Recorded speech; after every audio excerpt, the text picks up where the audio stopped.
Hello everyone, कैसे हैं आप सब। उम्मीद करता हूं कि आपकी स्टडी एकदम बेहतरीन चल रही होगी।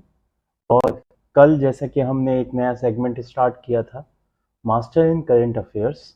और इस पूरे सेगमेंट में हमने एक नई चीज़ें स्टार्ट की हैं कि हम अपने हर टॉपिक से, जैसे कि नेशनल न्यूज़ हुई, इंटरनेशनल न्यूज़ हुई, इकोनॉमी की न्यूज़ हुई, स्पोर्ट्स हुआ, साइंस हुआ, पर्सन इन न्यूज़ हुआ, किसी की मृत्यु हुई है या कोई समिट है उस चीज़ को, या विविध मिसलेनियस जिसको हम बोलते हैं, उन सभी को मिला के एक मास्टर इन करंट अफेयर्स की एक सीरीज स्टार्ट करी। उसमें हमने कल 11 तारीख से एक पहला जो हमारी क्लास थी वो रही। अब आज 12 जुलाई की क्लास, चलिए देखते हैं आपके आज के करंट अफेयर्स। और ये क्लास रोजाना आपकी सुबह 7 बजे आया करेगी। तो प्लीज़ अपने दोस्तों में, अपने साथियों में इसको शेयर करें। और हमारा चैनल जिन दोस्तों ने अभी तक सब्सक्राइब नहीं किया है उसे सब्सक्राइब करें और हमें और ज़्यादा प्रोवोक करें, हमें और ज़्यादा उससे उत्साह मिलता है। तो चलिए स्टार्ट करते हैं। पहली न्यूज़ है विश्व जनसंख्या दिवस 2022, जो कि हमेशा 11 जुलाई को मनाया जाता है। तो आप सभी को पता होगा कि ये हाल ही में चर्चा में क्यों रहा। पहली चीज तो ये कि 11 जुलाई को विश्व जनसंख्या दिवस मनाया जाता है। तो इसकी सबसे इम्पोर्टेंट चीज है कि जो इसकी थीम है वो इम्पोर्टेंट है। तो इस वर्ष की जो थीम रही है वो है आपकी 8 बिलियन की दुनिया, सभी के लिए एक लचीला भविष्य की ओर। ठीक है, अवसरों का दोहन और सभी के लिए अधिकार और विकल्प सुनिश्चित करना है। तो ये इसकी थीम है। ठीक है, 8 बिलियन की दुनिया, सभी के लिए एक लचीला भविष्य की ओर, अवसरों का दोहन और सभी के लिए अधिकार और विकल्प सुनिश्चित करना। ठीक है, चलिए अब देख लेते हैं कुछ और चीजें। वैश्विक जनसंख्या मुद्दों के बारे में जागरूकता बढ़ाने के लिए हर साल 11 जुलाई को विश्व जनसंख्या दिवस मनाया जाता है। इस दिन का मुख्य उद्देश्य प्रकृति के निरंतर विकास पर जनसंख्या वृद्धि के सभी जो नेगेटिव इम्पैक्ट पड़ रहे हैं उनमें जागरूकता को बढ़ाना है। विश्व स्तर पर इन दिन कुछ सेमिनार, चर्चा और जितने भी अन्य चीजें होती हैं वो सारी की सारी, जैसे वाद विवाद, गीत, ये सारे आयोजित किए जाते हैं। अब देख लेते हैं विश्व जनसंख्या दिवस का जो इतिहास है उसके बारे में। इसकी स्थापना 1989 में संयुक्त राष्ट्र विकास कार्यक्रम के तत्कालीन शासी परिषद के द्वारा दी गई थी। यह दिवस 11 जुलाई 1990 को पहली बार 90 से अधिक देशों के द्वारा मनाया गया था। तो सबसे इंपॉर्टेंट यहाँ से क्या आया कि इसकी स्थापना कब हुई? 1989 में। और पहली बार मनाया कब? 1990 में। ठीक है, और 90 से अधिक इसमें देश भाग लिया था। यूएनएफएफपीए राष्ट्रीय कार्यालयों के साथ साथ अन्य संगठनों, संस्थानों ने सरकार और नागरिक समाज के सहयोग से विश्व जनसंख्या दिवस मनाया है। तो ये रही पहली न्यूज। अगली न्यूज है अरुण जेटली मेमोरियल लेक्चर के उद्घाटन में शामिल होंगे पीएम मोदी। तो इससे आप क्या समझ रहे हैं? ये न्यूज जो अरुण जेटली जी हैं उनके मेमोरियल जो लेक्चर का उद्घाटन किया गया वहां पे पीएम मोदी जी शामिल होंगे। तो देश की राजधानी दिल्ली में विज्ञान भवन प्रधानमंत्री नरेंद्र मोदी जी के द्वारा उद्घाटन अरुण जेटली स्मृति व्याख्यान को संबोधित करेंगे। इस दौरान वह समूह को संबोधित भी करेंगे। थर्मन शनमुगरत्नम वरिष्ठ मंत्री, सिंगापुर सरकार, पहले जेएलएम में समावेशी के माध्यम से विकास के जो समावेशिता है विषय पर उद्घाटन का भाषण देंगे। प्रस्तुति के बाद ओसीडी के महासचिव माथियास कॉमन, ठीक है, किसके महासचिव? ओआईसीडी के जो महासचिव हैं वो कौन है? माथियास कॉमन और अल्बिन पंगडिया। ठीक है, ये आपको पता होगा कि जो नीति आयोग है उससे बहुत बड़ा जुड़ा हुआ नाम है। ठीक है, एक पैनल चर्चा प्रोफेसर ऑफ कोलंबिया विश्वविद्यालय में भाग लेंगे। अब इसके कुछ प्रमुख बिंदु हैं उसको देख लेते हैं। देश में पूर्व केंद्रीय मंत्री के महत्वपूर्ण योगदान के सम्मान पीएमओ के प्रेस व्यक्ति के अनुसार पहला अरुण जेटली जो स्मृति व्याख्यान आयोजित किया गया था। ठीक है, प्रधानमंत्री 8 जुलाई से 10 जुलाई तक चलने वाले 3 दिवसीय कौटिल्य आर्थिक सम्मेलन KIC में भाग लेने के जो प्रतिभागियों के साथ भी बातचीत करेंगे। ठीक है, ये सारी की सारी चीजें रही इस प्रोग्राम के बारे में। अब थोड़ा सा कुछ जान लेते हैं अरुण जेटली जी के बारे में। अरुण जेटली जी एक भारतीय राजनीतिक और वकील थे जिनका जन्म आपको बता दिया जाएगा, जिनकी मृत्यु यहाँ दी गई है 24 अगस्त 2019 को, जिनका निधन हो गया था। भारतीय जनता पार्टी के सदस्य जेटली ने 2014 से 2019 तक भारत सरकार में वित्त और कॉर्पोरेट मंत्रालय के मंत्री के रूप में कार्य किया है। वाजपेयी और नरेंद्र मोदी प्रशासन में जेटली ने पूर्व में वित्त, रक्षा, कॉर्पोरेट मामले, वाणिज्य, उद्योग और कानून एवं न्याय के कैबिनेट की जिम्मेदारी भी संभाली थी। चलिए अगले न्यूज पे चलते हैं। भारतीय इंटरनेट के जनक VK सिंघल का निधन। अब आपको पहला क्वेश्चन हुआ कि भारतीय इंटरनेट के जनक कौन है, तो वो हैं आपके VK सिंघल जी। उनका हाल ही में निधन हो गया है। ठीक है, तो चलिए जान लेते हैं कुछ उनसे जुड़ी हुई बातें। विदेश संचार निगम लिमिटेड BSNL के पूर्व अध्यक्ष विजेंद्र के सिंघल का लंबी बीमारी के बाद निधन हो गया। वह 82 ईयर्स के थे। सिंघल, जिन्होंने भारतीय इंटरनेट के जनक के रूप में स्वीकार किया गया है, अपने मजबूत विचारों और स्थापना पर निडरता के लिए जाने जाते थे।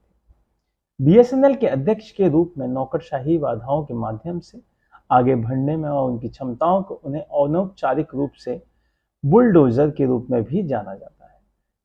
ये शब्द काफी चर्चाओं में है बीजेपी गवर्नमेंट के बिहाफ पर, जिनके परिणाम स्वरूप BSNL 1991 में $125 मिलियन की कंपनी से बढ़कर 1998 तक $1.6 बिलियन की कंपनी बन गई थी। अब विजय सिंघल जी के बारे में थोड़ा बहुत जान लेते हैं। सेकेंड वर्ल्ड वॉर छिड़ने के बाद एक साल बाद अंबाला में उनका जन्म हुआ। उन्होंने 1945 में लाहौर के DAV मॉडल स्कूल में अपनी स्कूली शिक्षा प्राप्त की। 1947 में विभाजन के बाद वे अपने परिवार के साथ दिल्ली आ गए।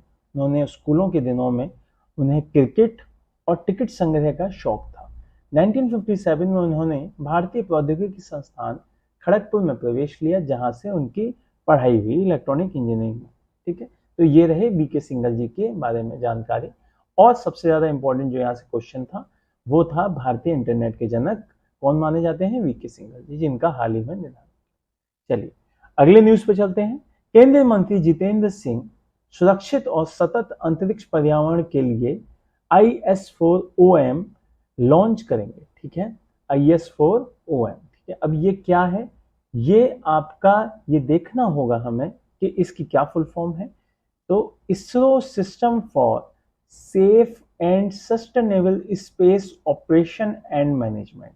ठीक है, इसका क्या मतलब हुआ, देखिए, इसरो सिस्टम फॉर आपका safe and sustainable operation and management की मदद से भारत ने अपने दम पर अपनी अंतरिक्ष संपत्ति की रक्षा करने के लिए अपनी क्षमताओं को बढ़ाया दिया है।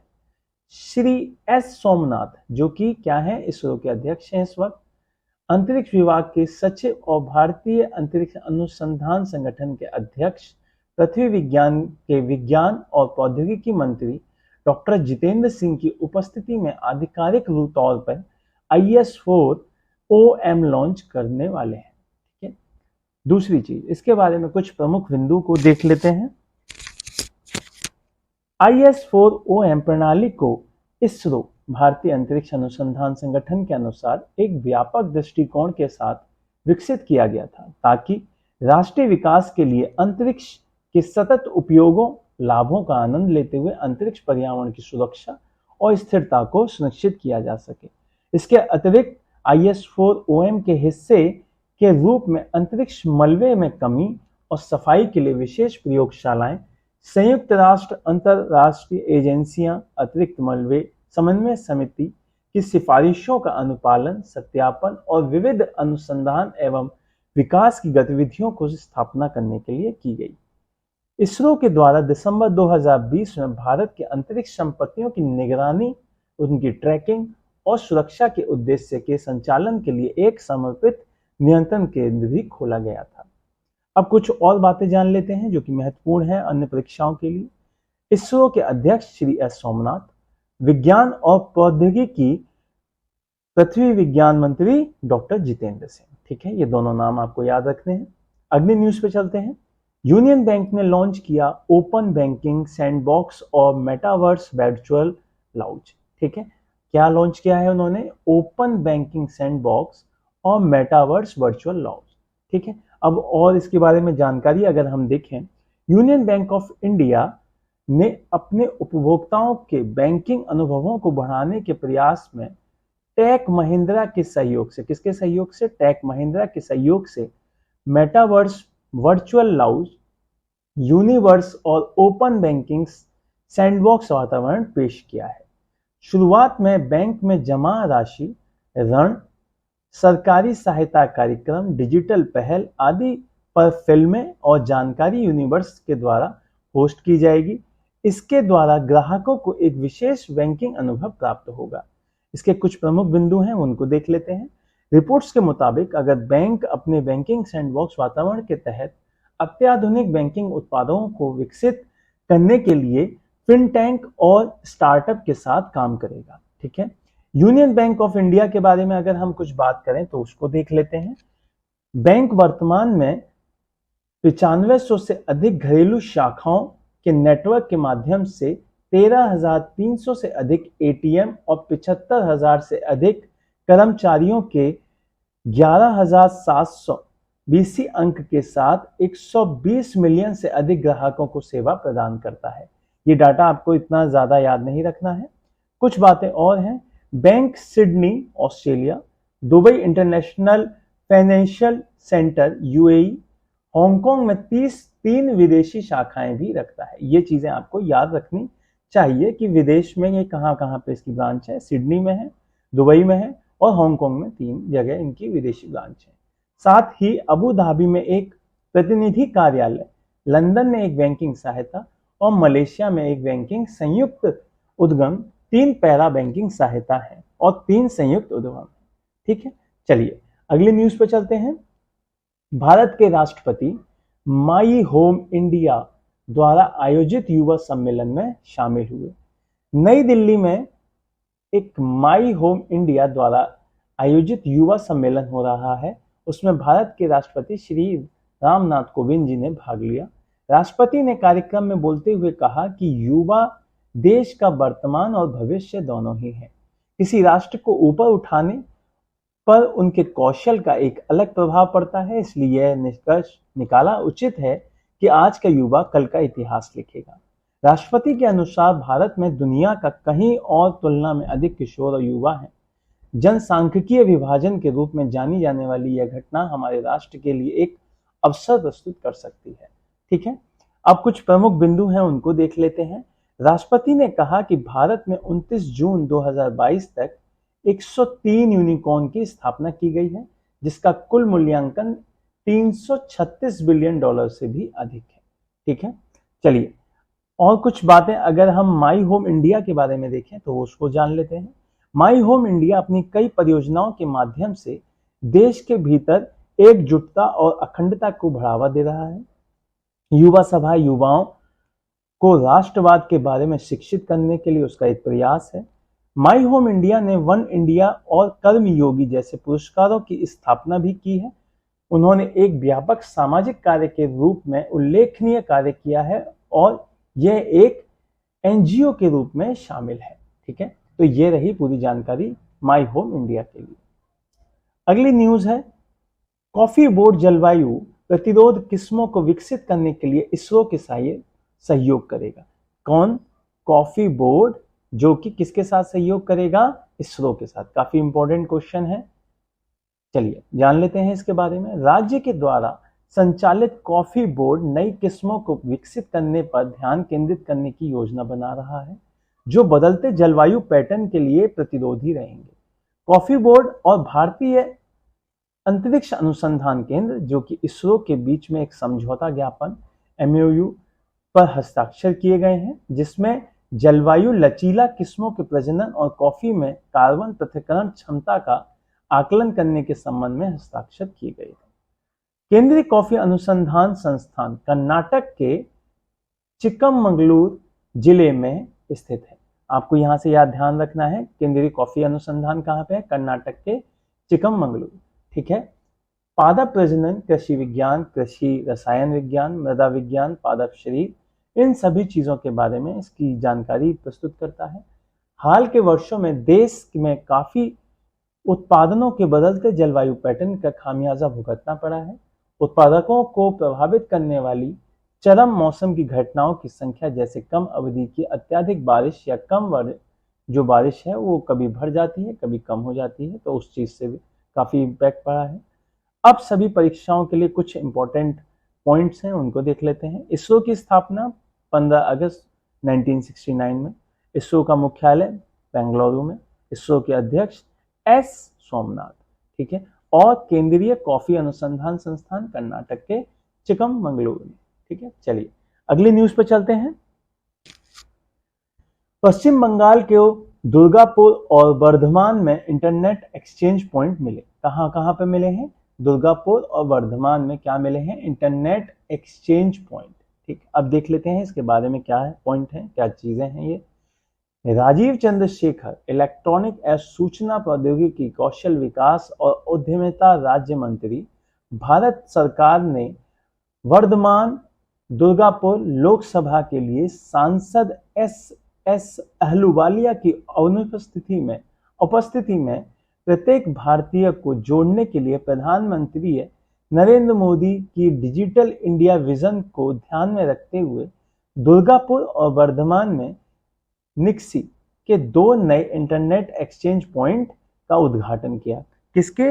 निक्सी के 2 इंटरनेट पॉइंट दिए गए हैं। कहां कहां पर? दुर्गापुर और वर्धमान में। ठीक है।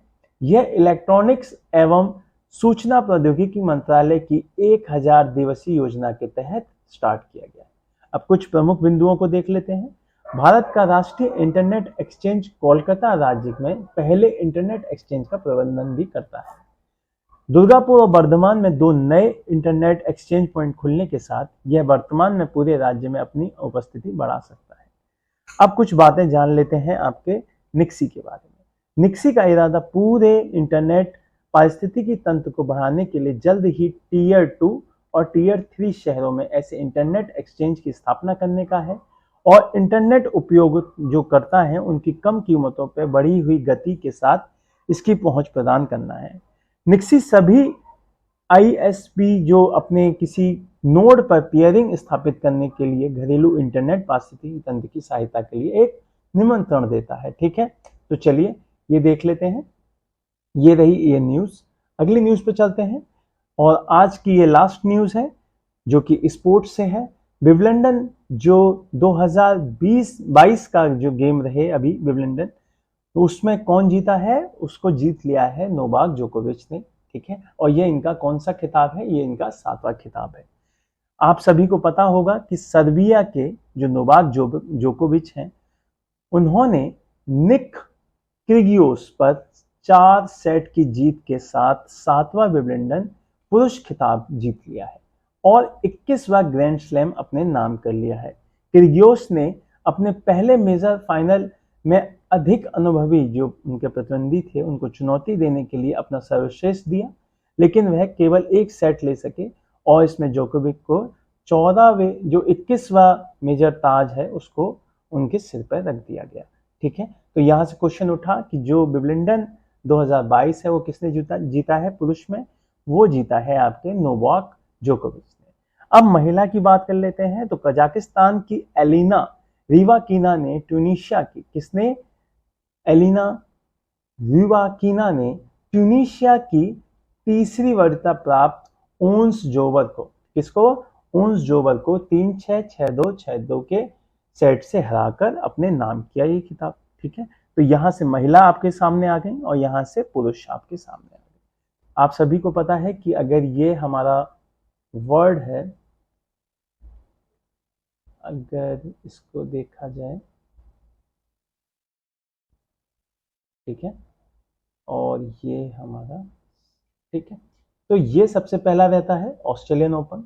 ठीक, फिर इसके बाद रहता है आपका फ्रेंच ओपन, फिर विंबलडन रहता है जो कि इंग्लैंड में होता है, और फिर आपका यूएसए ओपन रहता है। तो ये 4 रहते हैं। यहाँ से ऑस्ट्रेलियन ओपन रहता है, फिर फ्रेंच ओपन रहता है, फिर विंबलडन रहता है, और सबसे लास्ट में यूएसए ओपन रहता है। तो ये रही आज की पूरी न्यूज़। तो उम्मीद करता हूँ कि आपको ये अच्छी लगी होंगी और आप हमारे साथ और भी ज़्यादा न्यूज़ को प्राप्त करने के लिए हमसे जुड़ें और हमारा चैनल सब्सक्राइब करें, शेयर करें। जय हिंद, जय भारत। घर पर रहिए, सुरक्षित रहिए।